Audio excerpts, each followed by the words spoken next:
চুরি করার Ninja technique. শালা মেলা দিন চুরিদারি করি রে, শালা যে বাড়িতেই যাই এই বাড়িতেই দেখি খালি মানুষজন। শালা এই বাড়িতে একটু ফাঁকা ফাঁকা লাগতেছে।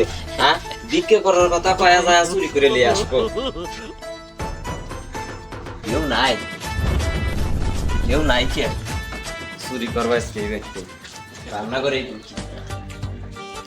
ভাই কি হয়েছে? ভাই আমি বিদ্যুৎ ভাই, কটা সাহায্য করেন ভাই, অনেক দিন ধরে ভাই কিছু খাইতে পারতেছি না ভাই। আচ্ছা আপনি 1 মিনিট খারান, আমি ঘরতে চাউল দিচ্ছি। আচ্ছা আচ্ছা আচ্ছা, আল্লাহ আপনাকে রহম করুন।